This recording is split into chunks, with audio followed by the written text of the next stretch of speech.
Hi everyone, I'm Shelley and you're watching There's No Place Like Home.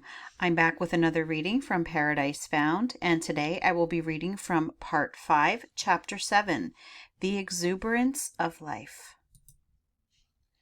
And the Lord God planted a garden, and out of the ground made the Lord God to grow every tree that is pleasant to the sight and good for food. The Book of Genesis. Moreover, there were a great number of elephants in the island, and there was provision for animals of every kind. Also, whatever fragrant things there are in the earth, whether roots or herbage, or woods, or distilling drops of flowers or fruits, grew and thrived in that land. The Critias of Plato. According to all ancient traditions and beliefs, the cradle of the human race was in a portion of the world characterized by an altogether extraordinary exuberance of life. Of all lands, the sun shone upon it was the fairest and best. Even down to the deluge, and later, something of the divine goodness of that primeval homeland remained. In the eyes of Plato, the steady deterioration has been going on from the beginning, the good soil washing down from the heavenly mountains of the earth's summit and disappearing in the abyss until, in comparison with what then was, there are remaining only the bones of the wasted body, as they may be called, all the richer and softer parts of the soil having fallen away, and the mere skeleton of the land being left. The deterioration of the climate of the mother region of the race is particularly described in the first Vargard of the Avesta. The first of the good lands and countries which I, Ahura Mazda, created was the Ariana Vajo. I ran the ancient by the good river Datia. Thereupon came Angra Mainyu, who is all death, and he counter-created by his witchcraft the serpent in the river, and winter, a work of the Devas. There are now 10 winter months there, 2 summer months, and these are cold for the waters, cold for the earth, and cold for the trees. So in Fargard II we have a legendary account of the successive migrations of the earliest remembered men out of the original North Country, southwards to meet the sun, and nearly all commentators ascribe these repeated southward movements to the gradual refrigeration and glaciation of the primitive home in Iran the Ancient. The same idea of a perfect primeval climate is found among all ancient peoples. Ovid represents the spring in Saturn's reign to have been perennial. The spring of our world age is only an abbreviated reminder of that great original. So Lactantius has preserved a fragment of the old ethnic creed when he tells us that only upon the loss of paradise darkness and winter came over the earth. With this supposed deterioration of soil and climate, the deterioration of man kept pace. Hence, ancient writers, with hardly an exception, represent the men of their own day as far inferior in stature, in strength, and in longevity to the first progenitors of the race. Hesiod, Aratus, Ovid, Virgil, and Claudian vary somewhat in their accounts of the golden, silver, and later ages of human history, but all agree in representing the men of their time as weak and puny and short-lived, compared with men of the early ages of the world. Juvenal, in a well-known passage, alludes to Homer's judgment, and expresses his own. Nam genus hoc vivo jam descrebat Homero, terra malos hominis nunc educat atque putsilos. Plato, speaking of the antediluvians, says, "For many generations, as long as the divine nature lasted in them, they were obedient to the laws, and well affectioned toward the gods who were their kinsmen. For they possessed true, and in every way great spirits, practicing gentleness and wisdom in the various chances of life and in their intercourse with one another. By such reflections, and by the continuance in them of the divine nature, all that we have described waxed and increased in them. But when this divine portion began to fade away in them, and became diluted too often, and with too much of the mortal admixture, and the human nature got the upper hand, they, being unable to hear their fortune, became unseemly, and to him who had an eye to see, they began to appear base, and had lost the fairest of their precious gifts." The ancient Indian conception of the world's decadence from period to period is given in the laws of Manu.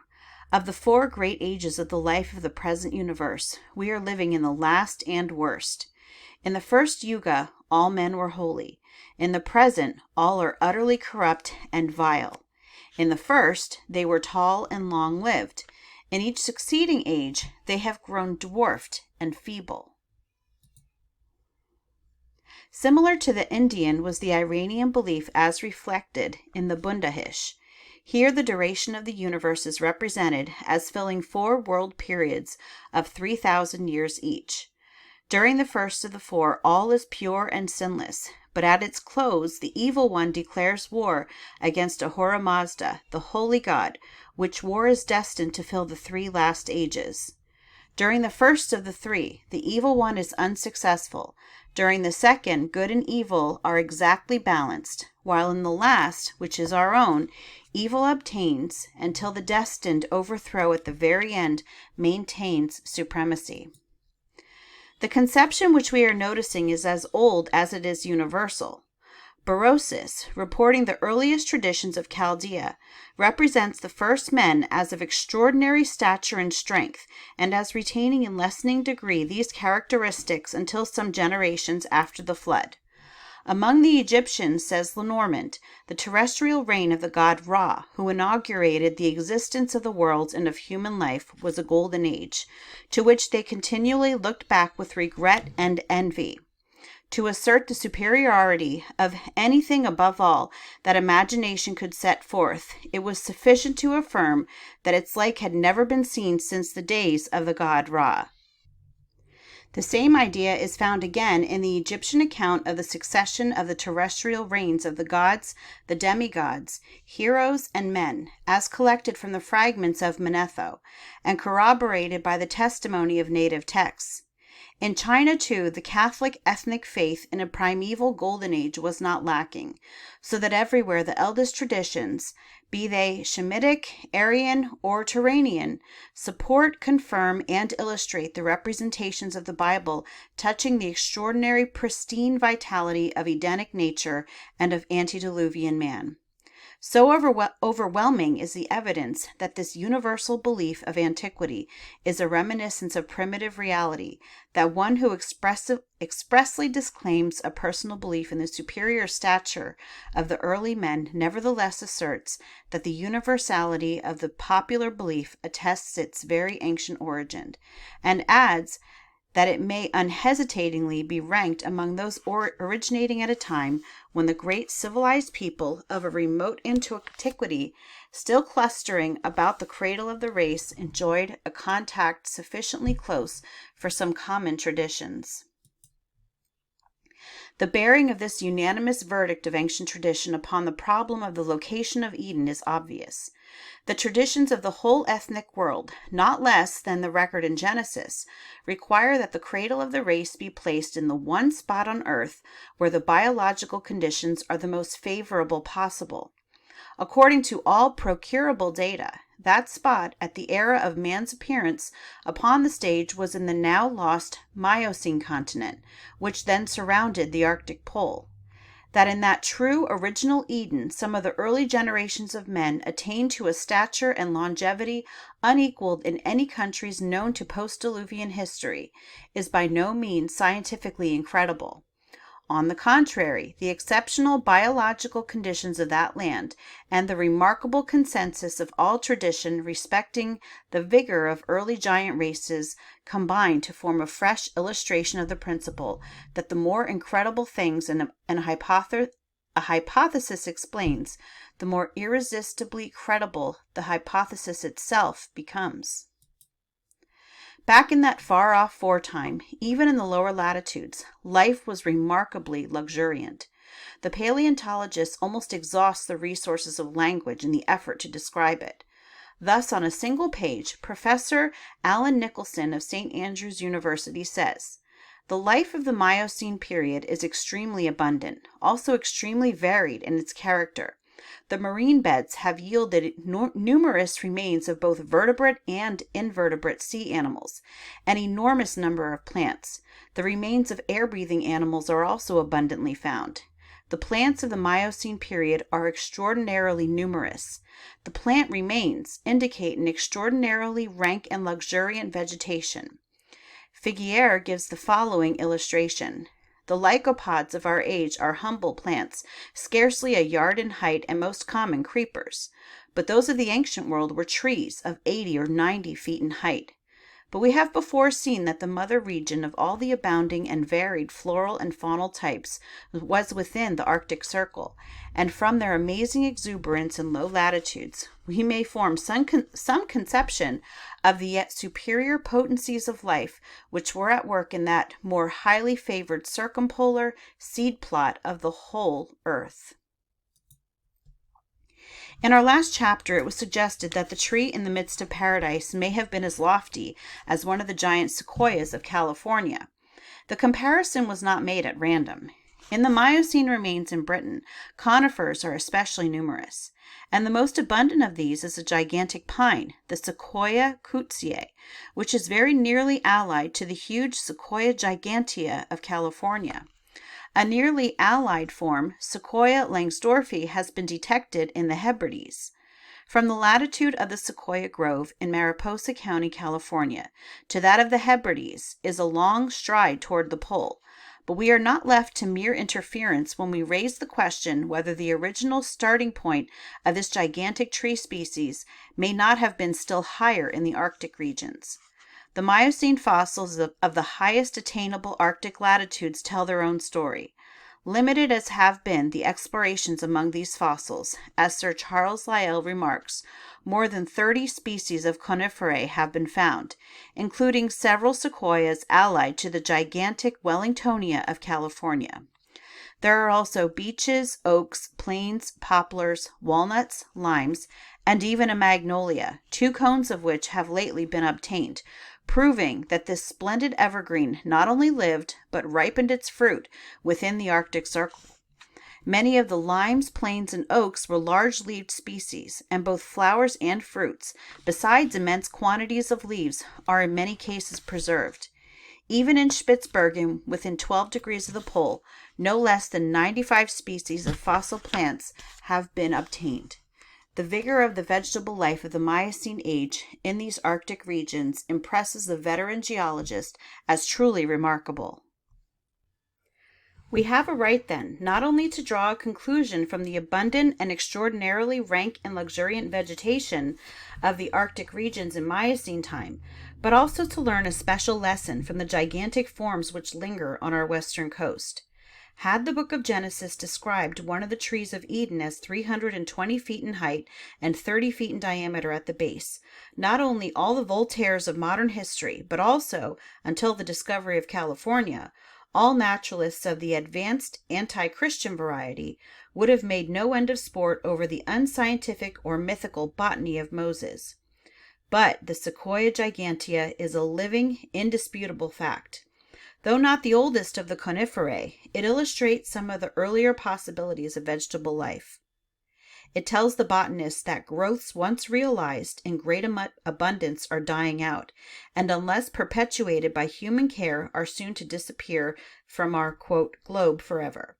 Its last surviving representatives in the state of nature, preserved to our day by certain fortunate local conditions, and by their own inherent longevity, are witnesses respecting a far-off world, witnesses whose testimony the most incredulous must accept. They tell of the faraway dawn of the day of man. They bear testimony to the extraordinary life which characterized their distant birthland. And if these last individuals of an expiring race can maintain, under unfavorable biological conditions, a vigorous life through 2 millenniums of time, who shall declare it impossible that the men of the time and place of the origination of the Sequoia gigantea should have averaged more than 6 feet in stature, or attained to an age quite surpassing our 80 years and 10? As to the latter point, it would require more than the combined lives of 2 Methuselahs to watch the growth and death of a single tree like those of California. The thought is not the incubation of the present writer. It is what the trees themselves said to the foremost botanist of America. But the exuberance of animal life in the Miocene period is not less remarkable. We quote the same author as before. The invertebrate animals of this period are very numerous. The little shells of the foraminifera are extremely abundant. Corals are very abundant, in many instances forming regular reefs. Numerous crabs and lobsters represent the crustacea.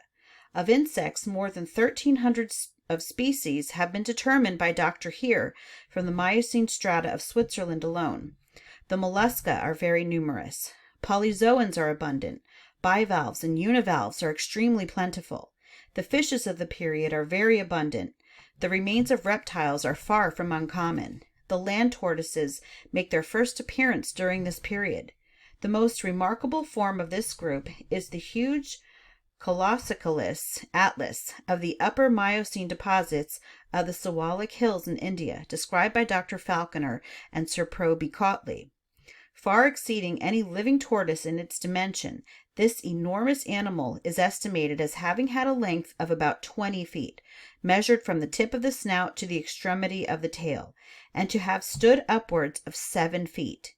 The accomplished paleontologists just quoted show further that some of the traditions of the Hindus would render it not improbable that this colossal tortoise survived into the earlier portion of the human period. The mammals of the Miocene are very numerous. The edentates, sloths, etc., are represented by two large European forms. One of these is the large Macrotherium giganteum. The other is the still more gigantic Ensilotherium pentalici, which seems to have been as large as or larger than the rhinoceros. We may also note here for the first appearance of true whalebone whales, two species of which resembling the living right whale of the Arctic seas and belonging to the same genus, having been detected in the Miocene beds of North America. The great order of the ungulates, or hoofed quadrupeds, is very largely developed in strata of the Miocene age, various new types making their appearance here for the first time. We meet for the first time with representatives of the family Rhinoceridea, comprising the only existing rhinoceroses. The family of the tapirs is represented, some of which were quite diminutive in points of size, whilst others attained the dimensions of a horse. Nearly allied to this family also is the singular group of quadrupeds which Marsh had described under the name of Brontotheridae. These extraordinary animals, typified by Brontotherium itself, agree with and differ from the existing tapirs. Brontotherium gigas is said to be nearly as large as an elephant, whilst Brontotherium ingens appears to have attained dimensions still more gigantic.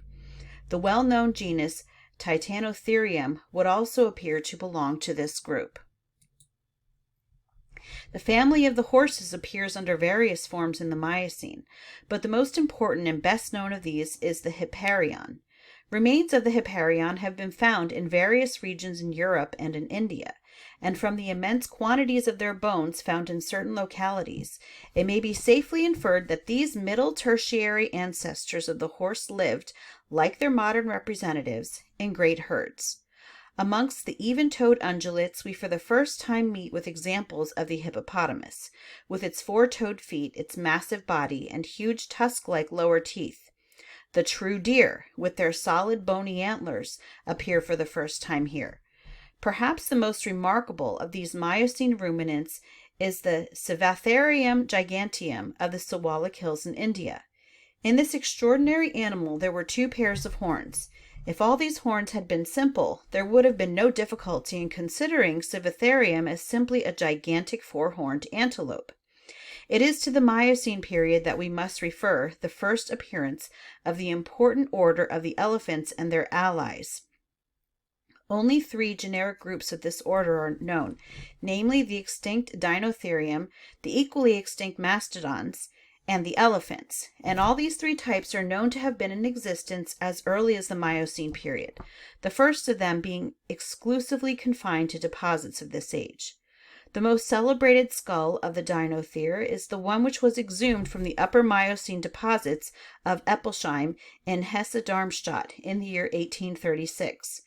This skull was 4.5 feet in length and indicated an animal larger than any existing species of the elephant. Whilst herbivorous quadrupeds, as we have seen, were extremely abundant during Miocene times and often attained gigantic dimensions, beasts of prey were by no means wanting, most of the existing families of the order being represented. Weasels and otters were not unknown, whilst the toothed tiger, amongst the rodent mammals, all the principal living groups were differentiated in Middle Tertiary times. Lastly, the monkeys existed during the Miocene period under a variety of forms. The Dryopithecus is referable to the group of anthropoid apes. Dryopithecus was also of large size, equaling man in stature, and apparently living amongst the trees and feeding upon fruits. It would be easy to heighten the impression of this vigor and luxuriance of animal life in tertiary and post-tertiary times by studying the huge bird tracks of the Connecticut sandstone, or the enormous skeletons of the Dinornis giganteus and the Dinornis elephantopus, or the eggs of the Apiornis maximus, eggs measuring from 13 to 14 inches in diameter. We might consider the Diprotodon, which in its size must have been many times exceeded the dimensions of the largest of its living successors, since the skull measures no less than 3 feet in length. Or we might rehabilitate the colossal Megatherium cuvieri, whose thigh bone is nearly thrice the thickness of the same bone in the largest of existing elephants. Or again, visiting the Jurassic beds of our own Colorado, we might contemplate the Titanosaurus, one of the latest discovered of the tenants of the early world, of which Sir John Lubbock says that it is perhaps the largest land animal yet known, being 100 feet in length and at least 30 feet in height, though it seems possible that even these vast dimensions may have been surpassed by those of the Atlantosaurus, also a late discovery. But why multiply illustrations?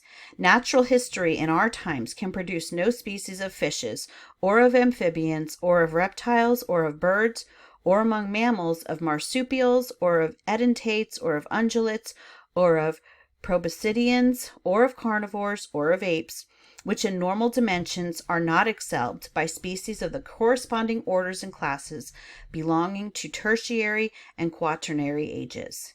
And this being so, it is surely possible and credible that in the same antediluvian ages some of the varieties of the species Bimana may have exceeded in stature its present average, and enjoyed a corresponding vigor of constitution. At any rate, it will be soon enough to deny it after human remains of suitable age shall have been found in the vicinity of the race's origin in earlier history.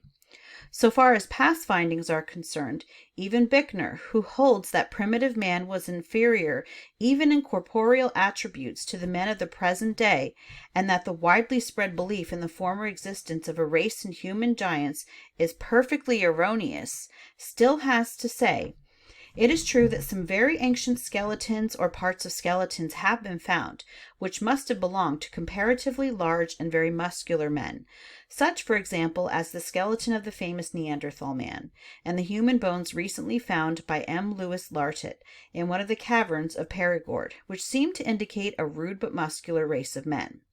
Again, speaking of the skeleton to which the Neanderthal skull belongs, he says, "The ridges and crests especially, which served as points for insertion of the muscles, are very strongly developed, so that we may conclude that their possessor was a very strong and muscular man." It may be added that Karl Vogt, one of the earliest and most influential of Darwin's German disciples, also conceived of the man of the oldest Stone Age as of large stature, powerful, and long-headed. Here it may be well to remark that the primitive forms of animals, while often so excelling in size the later forms of their own kind, are by no means to be thought of as monstrosities.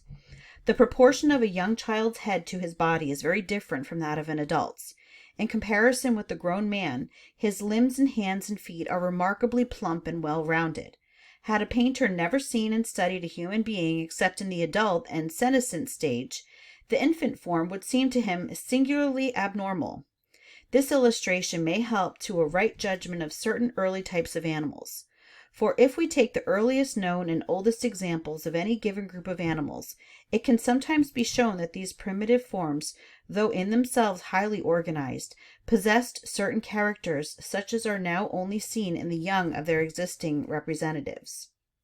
In technical language, the early forms of life in some instances possess embryonic characters, though this does not prevent them often attaining a size much more gigantic than their nearest living relatives. Moreover, the ancient forms of life are often what is called comprehensive types. That is to say, they possess characters in combination such as we nowadays only find separately developed in different groups of animals. Now, this permanent retention of embryonic characters and this comprehensiveness of structural type are signs of what a zoologist considers to be a comparatively low grade of organization, and the prevalence of these features in the earlier forms of animals is a very striking phenomenon, though they are nonetheless perfectly organized so far as their own type is concerned. To put the mistake to be guarded against in another light, it may be said that whoever considers the departures of the most ancient forms of animal life from the allied living forms as abnormal and monstrous in many cases, simply takes the types of decadence and senility by which to test and condemn the plumper and fuller and fairer types of physical juvenility. In like manner, the comprehensive types can be called monstrous and strange only as these terms might be applied to the London Times by a man who in all his life had never seen any other specimen of journalism than the North British Wool Growers' Monthly Bulletin, or the daily price current of the Southampton Associated Grocers. What the zoologist calls the lowest forms of organization are rather the highest, if by highest we mean those forms which are most inclusive and susceptible of evolutionary differentiation. The notion that the faunal world at the time of the advent of man was a world of crudities and monstrosities, a notion to which books and magazines of popularized science has given an almost universal currency, is therefore entirely false. In the light of profounder science, the fairest Eden of the oldest legend is, so far as primeval zoology is concerned, more credible than when the study of paleontology was first begun. It must not be forgotten that in all that has now been hinted respecting the fauna of the early world, no account has been taken of more favorable and less favorable portions of the earth. Paleontologists are but just beginning to consider that between the biological conditions of the Arctic regions and those of every other portion of the world there must have been, in pre-glacial times, the profoundest and most far-reaching difference. The growths of a region whose day was 10 months in length, and whose night was but 2, could not fail to be vastly different from those of the regions where, on the average, almost 12 hours of every 24 are spent in darkness. Nor can we overlook the fact that the plants and shells of the Arctic region are eminently variable. If, therefore, in low latitudes the forms and powers of animal life were what we have seen, who can undertake to depict its superior exuberance and variety of manifestation in that primitive polar focus from which all faunal types proceeded? The Arctic rocks tell of a more wonderful lost Atlantis than Plato's. The fossil ivory beds of Siberia excel everything of the kind in the world. From the days of Pliny, at least, they have constantly been undergoing exploitation, and still they are the chief headquarters of supply. The remains of the mammoth are so abundant that, as Gratacap says, the northern islands of Siberia seem built up of its crowded bones. Another scientific writer, speaking of the islands of New Siberia, northward of the mouth of the river Lena, uses this language: large quantities of ivory are dug out of the ground every year. Indeed, some of the islands are believed to be nothing but an accumulation of drift timber and the bodies of mammoths and other antediluvian animals frozen together. So full of these remains is the soil of these high Arctic regions that the Ostiaks and other ignorant tribes have an idea that the mammoth is an underground animal plowing his way through the earth like a mole, and that he still lives in his subterranean passages. Nor would there seem to be anything so remarkably novel in the theory we have advocated in the book, according to which the submergence of the primeval home of mankind and the introduction of the great ice age are connected with the deluge. For when nearly 200 years ago the Russian ambassador Everett Esperance made his bold 3-year overland journey to China, he in the high north found and reported this precise traditionary belief. Summing up the present chapter, then, we have only to say that whoever accepts the conclusion to which the preceding lines of argument have conducted us will find no longer a stumbling block in the latest revelations of geology touching the extraordinary life energies of far-off ages, and in the hoary myths which tell of giants and titans and demigods in Earth's early morning. On the contrary, fossil form and ethnic myth and sacred page will all be found uniting in a common story. That's the end of today's chapter. I hope that you enjoyed it, and I hope to get another one out next week, if not the following week. If you like this video, give it a thumbs up. If you haven't subscribed and would like to hear more of what I have to say, I would love if you would do that.